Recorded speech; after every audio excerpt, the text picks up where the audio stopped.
मतिहीन मी दीन आहे खरा हो, परिदास तुमचा कृपाही करा हो. जसे लेकरू पाळिले मायकुशी, नमस्कार साष्टांग दत्तात्रयासी. अवधूत चिंतन श्री गुरुदेव दत्त. श्री गणेशाय नमः. श्री सरस्वत्यै नमः. श्री गुरुभ्यो नमः.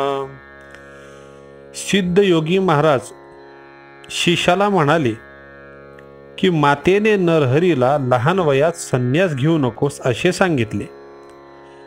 तेव्हा तो म्हणाला, आई तू मला थांबायला सांगतेस, पण आयुष्याचा काय भरोसा आहे. देह नित्य आहे, देह अनित्य आहे. मृत्यू त्याचा कुठे कसा घात करील काही सांगता येत नाही. म्हणून जोपर्यंत हा क्षणभंगुर देह आहे तोपर्यंत धर्माने वागून पुण्यकर्मे करणे हे प्रत्येक मनुष्याचे आद्य कर्तव्य आहे. ज्याने मृत्यूला जिंकले आहे त्याने विशेषतः तुझा उपदेश मानावा. सूर्य उगवतो आणि मावळतो त्याप्रमाणे आयुष्य क्षणोक्षणी संपून जात असते. उथळ पाण्यातील मासा किती काळ जगतो ग. पावसाळ्यात पानाच्या टोकावरील जलबिंदू तेथे किती वेळ राहतो ग. तसा मनुष्य अल्पायुष्य आहे, देह अस्थिर आहे. जन्म, यौवन, प्रौढत्व, वार्धक्य, मृत्यू या त्याच्या सतत बदलत जाणाऱ्या अवस्था आहेत. सागराकडे धावणारी नदी पर्वताकडे कुठून येत असते का. त्याप्रमाणे सरलेले आयुष्य माणसाला परत मिळत असते का. म्हणून आयुष्य किती मौल्यवान आहे हे ओळखावे, वेळीच सावध व्हावे. हे नरहरी आपल्या आईला सांगू लागला. प्रत्येक दिवस पुण्यकर्मांनी सार्थकी लावावा. जे लोक जीवित्वाचे मोल जाणत नाही ते फक्त घर दार, बायको, मुले, धन दौलत यांनाच सर्वस्व मानतात. त्या मुलांना काय बोलावे, कसे समजवावे. ज्यांचे त्यांचे जिणे हे व्यर्थ आहे ते एक प्रकारे पशुच आहे. जो यमाला प्रिय होऊ इच्छितो त्याने खुशाल आळस करावा. पण ज्याला आत्मप्राप्ती अर्थात अमरत्व प्राप्त करायचे आहे त्याने नेहमी प्रयत्न करत राहावे.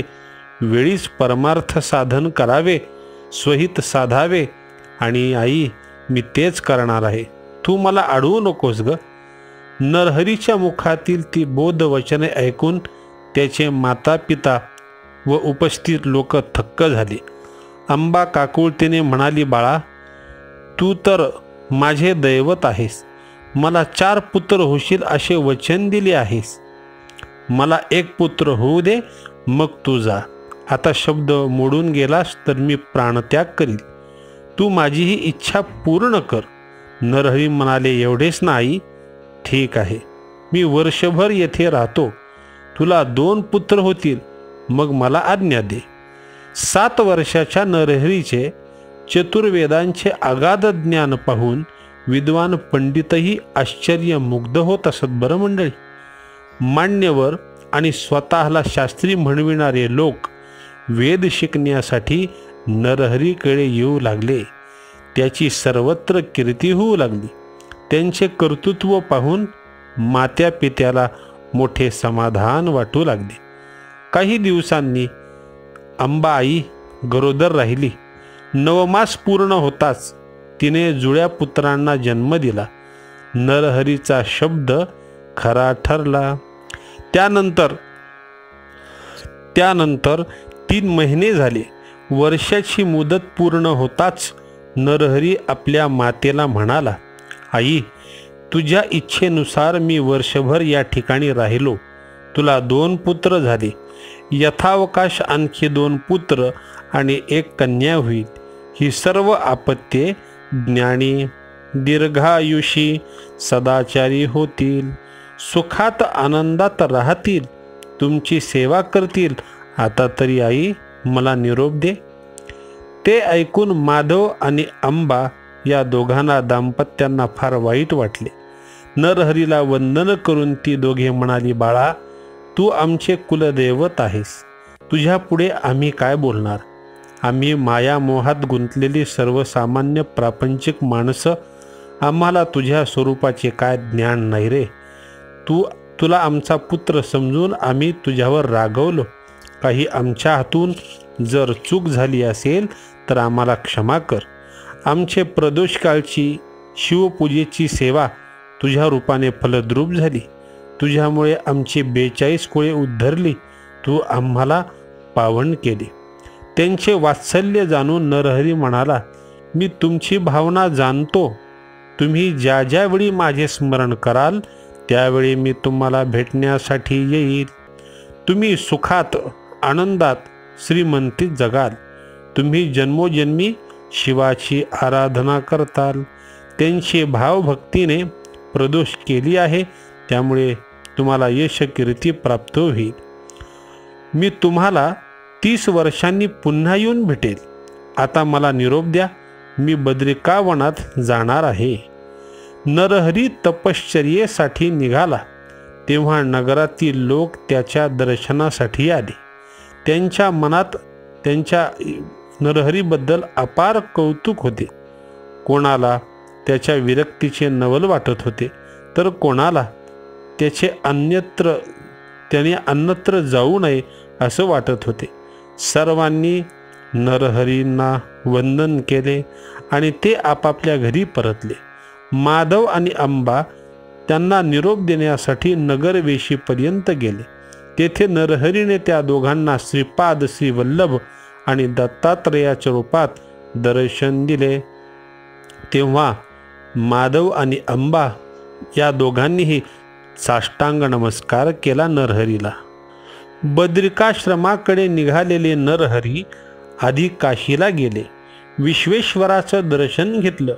काही काळ वास्तव्य केलं आणि काशीच्या ठिकाणी तपश्चर्या केली. त्यांची योग साधना, तपश्चर्या आणि हे पाहून मोठ्या तपस्व्यांना सुद्धा नवल वाटायचे. लोक त्यांच्या दर्शनासाठी येऊ लागले.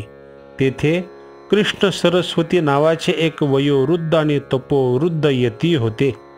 त्यांनी नरहरीची लक्षणे ओळखली आणि महाबाल तपस्वी अवतारी महात्मा आहे हे त्यांच्या लक्षामध्ये आले.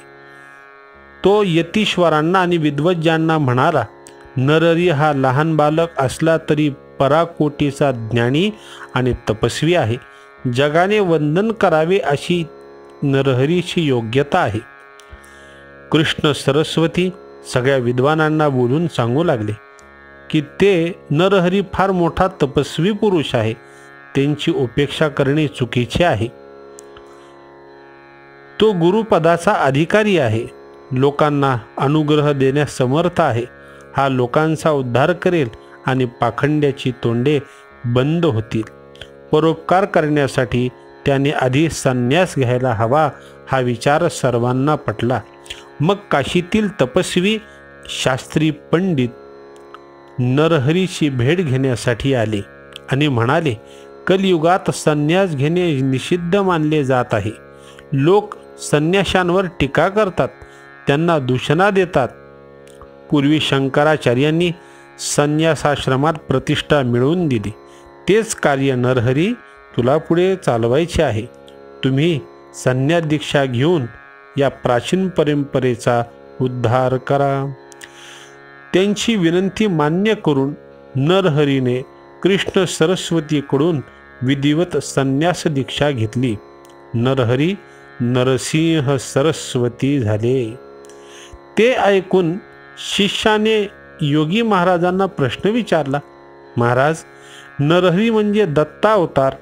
ते स्वतः जगद्गुरू असताना त्यांनी दुसरा गुरु का केला?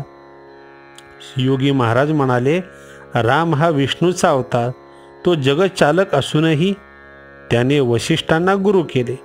श्रीकृष्ण सांदीपनी ऋषींच्या आश्रमामध्ये गेले. त्यांनी सुद्धा गुरुपदाचे परंपरेचे महात्म्य अबाधित ठेवले. नरहरीने सुद्धा तेच केले. हे मग शिष्याने प्रश्न विचारला, योगी महाराज, मला एक सांगा की हे कृष्ण सरस्वती कोण आहेत? त्यांची काही परंपरा आहे का? योगी महाराज म्हणाले, शिष्या, तू चांगला प्रश्न विचारलास. मूळ गुरु शंकर, त्याने विष्णूला उपदेश केला. त्याचा शिष्य ब्रह्मदेव, त्यांचा शिष्य वशिष्ठ, क्रमाक्रमाने शक्ती, पाराशर, व्यास, शुक, गौडपादाचार्य, गोविंदाचार्य, शंकराचार्य, विश्वरूपाचार्य अशाच पद्धतीने पुढे याच वंशामध्ये हे शिष्य म्हणजे कृष्ण सरस्वती झाले. अशी ही गुरु परंपरा. कृष्ण सरस्वतीने हे ब्रह्मज्ञानी ज्येष्ठ संन्यासी असे हे कृष्ण सरस्वती होते. लोक त्यांना फार मान देत होते. आणि मग नरहरीने त्यांच्याकडून दीक्षा घेतली आणि मग नरहरी हे नरसिंह सरस्वती झाले. संन्यास घेतल्यानंतर श्री गुरु नरसिंह सरस्वतींनी काशीमध्ये राहून ज्ञानदानाचे महान कार्य केले. त्यांची सर्वत्र कीर्ती झाली. अनेकांनी त्यांचे शिष्यत्व पत्करले. काही काळाने आपल्या शिष्यासह नरसिंह सरस्वती हे बद्रिकाश्रमाकडे निघाले. मार्गामध्ये त्यांनी अनेक तीर्थक्षेत्रे पाहिली. प्रत्येक ठिकाणी थोडे बहुत वास्तव्य केले. गंगासागर संगमाचे दर्शन घेऊन ते नदी काठाने चालत प्रयागराज या ठिकाणी गेले. तेथील वास्तव्यात माधव नावाच्या ब्राह्मणाने त्यांच्याकडून संन्यास दीक्षा घेतली. श्री गुरूंनी त्यांचे नाव माधव सरस्वती असे ठेवले. या शिष्यावर त्यांची विशेष प्रीती होती. अशा पद्धतीने श्री गुरूंनी आपले सर्वत्र ठिकाणी शिष्यगण वाढवले. तर आता पुढच्या अध्यायामध्ये मी तुम्हाला कथा सांगतो की श्री नरसिंह सरस्वतींनी कोणाचा उद्धार केला, तर एका ब्राह्मणाचा उद्धार केला. कथा पुढच्या अध्यायामध्ये सांगतो. आमची ही कथा जर आपल्याला आवडली असेल तर सबस्क्राईब करायला विसरू नका आणि शेअर करायला विसरू नका. थोडंसं दत्तात्रयाचं नामचिंतन. दिगंबरा दिगंबरा श्रीपाद वल्लभ दिगंबरा, दिगंबरा दिगंबरा श्रीपाद वल्लभ दिगंबरा, दिगंबरा दिगंबरा श्रीपाद वल्लभ दिगंबरा, दिगंबरा दिगंबरा श्रीपाद वल्लभ दिगंबरा. अवधूत चिंतन श्री गुरुदेव दत्त.